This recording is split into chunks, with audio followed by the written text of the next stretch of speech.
မြန်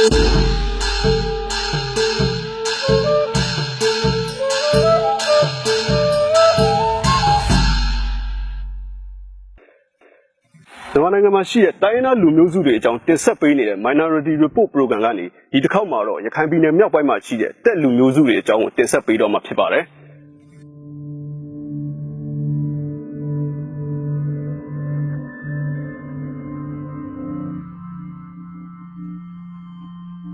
မြန်မာအစတကောင်းကမြန်မာအစကြောက်ဆယ်ကဆိုတဲ့မြန်မာရဲ့အစနဲ့ပတ်သက်လို့ပညာရဲ့နယ်ပယ်မှာညှင်းခုန်မှုတွေပုံမှန်ရှိနေကြပေမဲ့မြန်မာတမိုင်းအစမှာတော့ပြူနဲ့အတူတက်လူမျိုးတမိုင်းကိုတော့ပယ်ဖြောက်ထားလို့တော့မရနိုင်ပါဘူး။ပြူကမ်းရန်တက်ဆိုတဲ့လူမျိုးတွေဟာမြန်မာတမိုင်းအစောပိုင်းကာလတွေရဲ့လူရယဉ်ကျေးမှုတမိုင်းတွေပဲဖြစ်ပါတယ်။တကောင်းမျိုးကိုပြူကမ်းရန်နဲ့တက်လူမျိုးတို့ထူထောင်ခဲ့တဲ့ဆိုတဲ့ပြောဆိုမှုတွေရှိပါတယ်။ပြူနဲ့ကမ်းရန်လူမျိုးတွေကတော့ရစရာလူမျိုးဒီကနေ့အချိန်မှာမရှိတော့ပေမဲ့တက်လူမျိုးကတော့ဒီကနေ့ထိတိုင်မြန်မာနိုင်ငံမှာရှိနေပါသေးတယ်။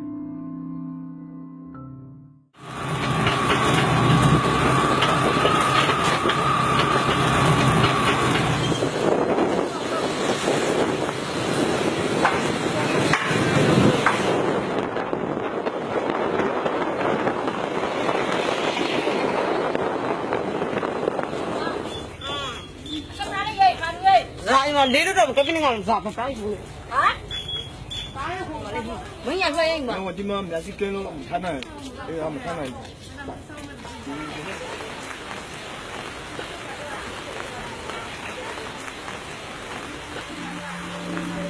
တက်လူမျိုးတို့ရဲ့လက်ရှိနေထိုင်ရာဒေသနဲ့ဆက်ဆက်ပြီးရခိုင်ပြည်နယ်ရဲ့တောင်ရုံးနယ်တွေဖြစ်တဲ့မေယုတောင်တန်းတစ်ဝိုက်မောင်တော်ရတိတောင်ဘူးကြီးတောင်မြောက်ဦးနယ်တွေမှာတက်လူမျိုးကအစတို့ဟာအခုတိုင်နေထိုင်နေကြပါတယ်အခုကျွန်တော်ရောက်နေတဲ့နေရာကတော့တက်လူမျိုးတွေနေထိုင်တဲ့အိမ်တိမ်ဖြစ်ပါတယ်ဒီအိမ်မှာတော့တက်လူမျိုးတွေရဲ့ထုံးတမ်းစင်လာအဖြစ်နှကွင်းကြကြဝစ်စင်လာခဲ့တဲ့တက်အဖွားအိုတွေမြင်တွေ့ရမှာပါဒါပေမဲ့ဒီဘက်ခေတ်မှာတော့ဒါတွေကတော့အင်တန်ရှားပါတော့ပါပြီတက်အမျိုးသမီးတို့ရဲ့အလှကိုငွေနှကွင်းကြီးတွေနဲ့ဆင်မြန်းထားပါတယ်ငွေနှကွင်းကြီးတွေကိုမြင်ယုံတဲ့တက်အမျိုးသမီးဖြစ်ကြောင်းကောင်းစွာသိနိုင်ပါတယ်ဟောအဖွားဒီနှကွင်းကိုပေါ့နော်ဒီပယ်ရွယ်ကနေဝစ်စင်ခဲ့ရတယ်ချိန်နဲ့တော့ကဝတ်တာဝိုက်ဆုံးလေးမရှိတော့ဘူးကိုရောက်ဖို့လည်းမတိုင်းညဆေးမရဘူးအခုခိုင်စားကရောက်ဖို့မတိုင်းဘူးအရာထုံးပဲအရာရိုးရဖို့ရောက်ဖို့မတိုင်းဘူးပချိုးတွေပါတဲ့တောက်ရောက်တယ်အရာကဆိုရင်ကိုကရောက်ဖို့မတိုင်းဘူးကိုခိုင်စားမတိုင်းဘူးမရတဲ့မျိုးသမီးတွေမှာမွေးကင်းစအရွယ်ကလေးကနားဖောက်လာခဲ့ရာအစပိုင်းမှာတော့နီးစဝါစအဲ့ဒီနောက်မဲချီတို့ကိုတွင်းပြီးအသားတေအောင်ထားကြပါတယ်နောက်ပိုင်းမှာတဆင့်ပြီးတဆင့်ဝစစ်ကိုကြီးတီတဲ့ကြီးအောင်တက်ဆင်သွားရာအပြိုပြန်းအရွယ်မှာငကွင်းကြီးရဲ့အချင်းကလက်မခွဲကနေလက်မလောက်ကြီးရှိလာတတ်ပါတယ်တဲ့လူမျိုးတွေအနေနဲ့ဒီငကွင်းကြဲကြဲဝစ်ဆင်ထားတဲ့အလားကိုတဲ့အလားအဖြစ်ခုံမြင်နှစ်သက်ကြပြီးဂုံယူနှစ်သက်ကြပါတယ်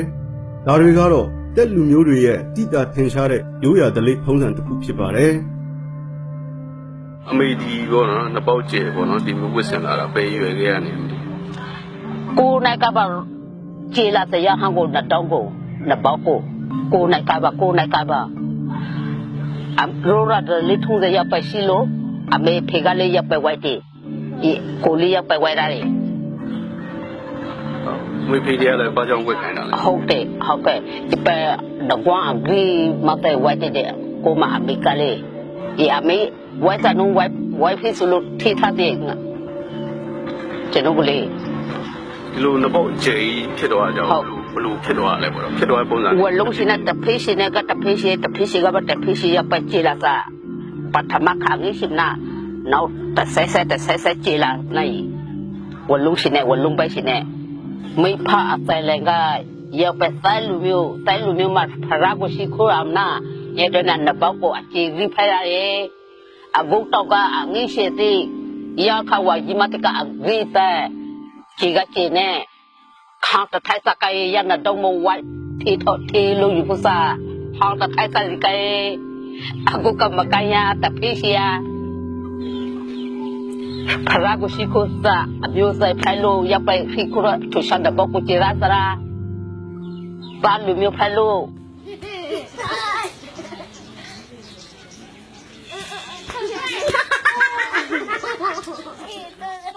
တက်လူမျိုးတွေဟာဒီဘက်တို့ဘာမန်ဘာသာစကားအုပ်စုကနေဆင်းသက်လာပြီးမွန်ဂိုလိုက်အနွယ်ဝင်တွေဖြစ်ပါတယ်တက်လူမျိုးတို့ရဲ့အုပ်စုမှာထရီထမန်မလင်းအင်ဂျယ်ကနန်းနဲ့ကဒူးဆိုပြီးလူမျိုးစု6စုပါဝင်ပါတယ်ဗုဒ္ဓဘာသာကိုပဲကိုးကွယ်ကြတဲ့တက်လူမျိုးတွေဟာမြန်မာအိန္ဒိယဘင်္ဂလားဒေ့ရှ်စတဲ့ဒေသတွေမှာနေထိုင်ကြပါတယ်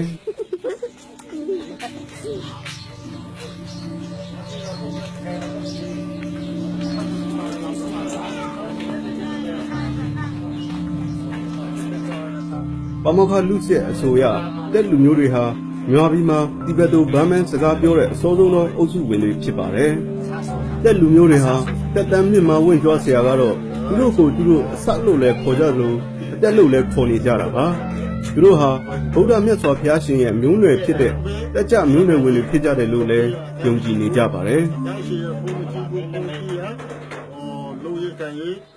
ဇာကျတာကြီး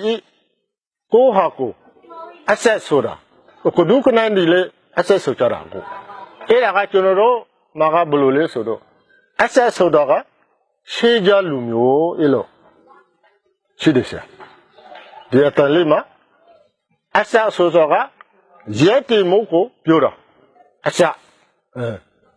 အဲ့လိုရဲတီတာကိုရဲတီတာကိုစာလို့ပြောတယ်ဥမာလူတယောက်ဆိုရလူဖူ啊ကျွန်တော်တို့စကားနဲ့လူဖူကစာတုံးဟဲ့လူတယောက်ရိုက်နေတယ်လူဖူကစာတုံးဟဲ့ဒီလိုစာတုံးဟဲ့ဆိုတဲ့အဓိပ္ပာယ်ဟာရှေးကြတကြတာကြီးရဲ့ရိုက်တယ်လာတဲ့ရှေးကြလူမျိုးပဲဒီလိုပြောကြတာဆရာအချော့ဆိုတာဒီလိုအဓိပ္ပာယ်ရှိတယ်စာဇာညာ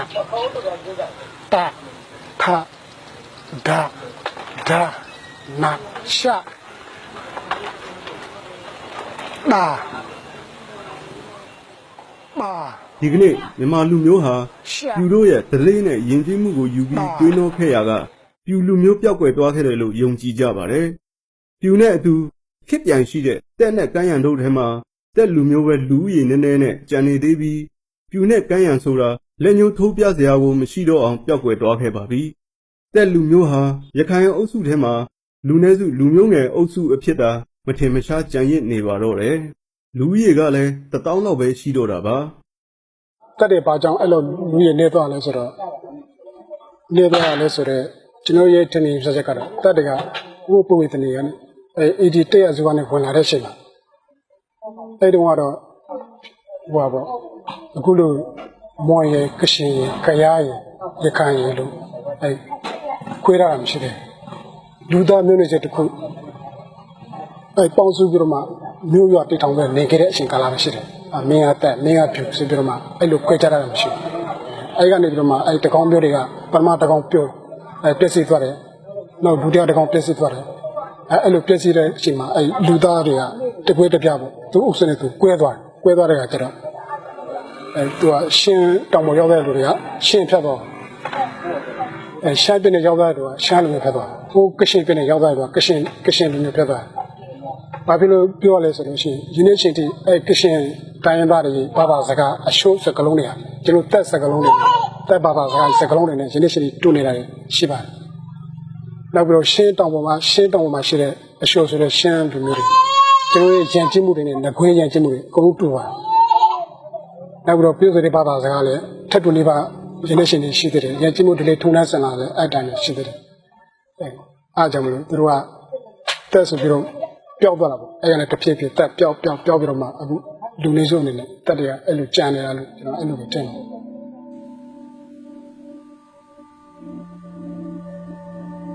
လူမျိုးတစ်မျိုးမပပျောက်ဖို့လူမျိုးတစ်မျိုးရက်တည်နိုင်ဖို့အတွက်မိခင်ဘာသာစကားစာပေယဉ်ကျေးမှုတွေကလည်းခိုင်မာဖွံ့ဖြိုးတိုးတက်နေဖို့လိုအပ်နေပါတယ်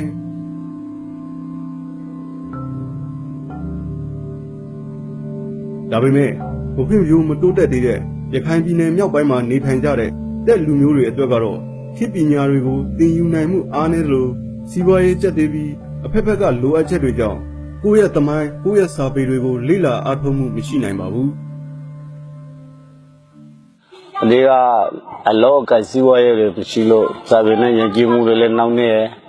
လူမှုရေးတွေလည်းနောက်နေယဉ်ကျေးမှုတွေလည်းထိမ့်သိမ့်လာမဲ့လူတွေပညာတဲ့တွေမရှိဘူးဖြစ်အဲ့ဒီလိုမျိုးဖြစ်နေတယ်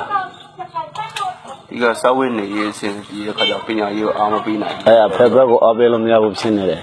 တနေ့လုံးမတနေ့စားနေရတယ်ဘောမျိုးဆဲရောက်နေပါတယ်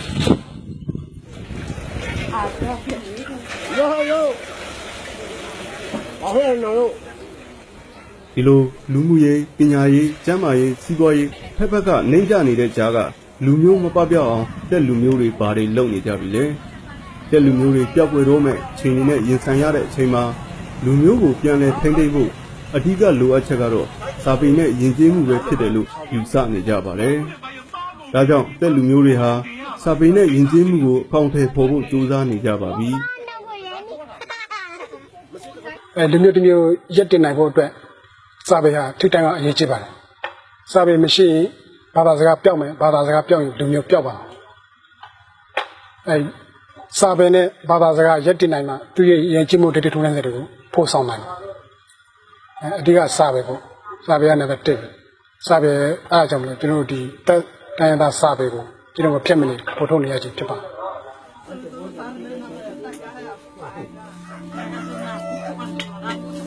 တက်စာပေဟာဗရမီအခရာကိုစင်ပွားယူထားတာဖြစ်တယ်လို့ဒီ24လုံးနဲ့တရ17လုံးရှိပြီးမိမိရဲ့မိခင်ဘာသာစကားကိုစာအနေနဲ့အတန်ထွက်မှန်မှန်ကန်ကန်ရေးနိုင်အောင်တည်ထွင်ထားတာဖြစ်ပါတယ်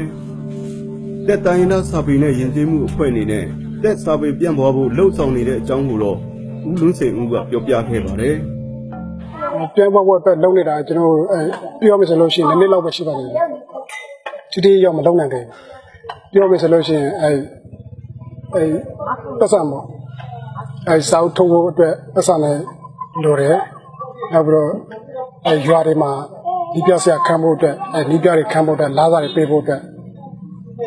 ဆရာမတွေခံတာဖို့အတွက်လာစားတွေလိုတယ်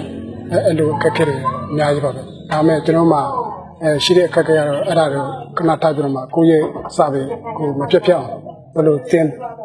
ကြားနိုင်မလဲဆိုတော့ဥဒိရှနဲ့ပတ်စံများလည်းနေပါလေစေပေါ့ကိုတို့ခေါ်ရတဲ့အခုဒီမှာကျွန်တော်ရှိမှရှာထားတဲ့စာအုပ်လို့ပေါ့ထုတ်ပြီးတော့မှရွာတွေဆင်းပြီးတော့မှဒီအခုပြတဲ့ဒီတက်စာပေအခရာနဲ့ကိုယ့်ရဲ့ဘာသာစကားကိုရေးသားနိုင်အောင်အဲ့လောက်ထိတင်ကြပြသွားရမယ်အခုလာမယ့်2018နေရာတွေကြောင်းပေးကာလမှာကျွန်တော်လီပြတဲ့နဲ့ဖွင့်လှစ်တော့ဖို့အစီအစဉ်ရှိပါတယ်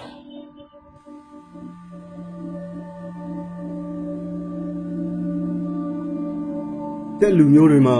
ဘိုးဘွားပြည်လက်ထက်ကလေးကစာပေယဉ်ကျေးမှုဘိုင်းတွေမှာလက်ဆင့်ကမ်းပြောဆိုမှုအားနည်းခဲ့တာကြောင့်ပျောက်ကွယ်တဲ့အခြေအနေကိုဆိုက်ရောက်ခဲ့ပါတယ်။အခုချိန်မှာတော့စာပေယဉ်ကျေးမှုတွေပေါ်ထွက်လာဖို့မျှော်လင့်နေကြပါပြီ။ ဒါပေမဲ့ကျွန်တော်သိတဲ့လောက်ပြောရမယ်ဆိုရင်တော့ကျွန်တော်တို့ဖိုးဘွားပြည်ဆိုရမှာပေါ့ဒီစာပေယဉ်ကျေးမှုကိစ္စအကြောင်းအရာတွေနဲ့လက်ဆောင်ကပြောပြလို့လည်းမရှိသေးဘူးနောက်ပြီးစာပေယဉ်ကျေးမှုတွေကိုလည်းတည်ထွင်လို့သင်စားလို့လည်းမရှိသေးဘူးဒါနဲ့ကျွန်တော်တို့တွေစာပေယဉ်ကျေးမှုကိစ္စတွေနဲ့ပျောက်ကွယ်သွားတဲ့အဆင့်ထိဖြစ်သွားတာပေါ့ဒါနဲ့ကျွန်တော်တို့ယနေ့ထက်ဒီစာပေယဉ်ကျေးမှုဆိုတာကျွန်တော်တို့စီမှာပျောက်ကွယ်နေတဲ့အချိန်ရောက်နေပါတယ်အခုဒီမှာဆိုတော့ဒီခက်ပညာတဲ့ဒီဘုဒ္ဓတော်မုံတို့တွေကခက်ပညာတဲ့လူငယ်တွေသူတို့စုဆောင်ပြီးရှာကျင်စုဆောင်ပြီးစာပေနဲ့ယဉ်ကျေးမှုကိုအခုမှအစားဖော်ထုတ်နေစေဖော်ထုတ်လို့တပတ်တစားအောင်မြင်နေပြီလို့လေပြောလို့ရအောင်ပါမကတော့ရှင်မှာတော့အဲ့ဒီစာပေယဉ်ကျေးမှုတို့ပေါ်ထွက်လာမှာတော့သိချပါတယ်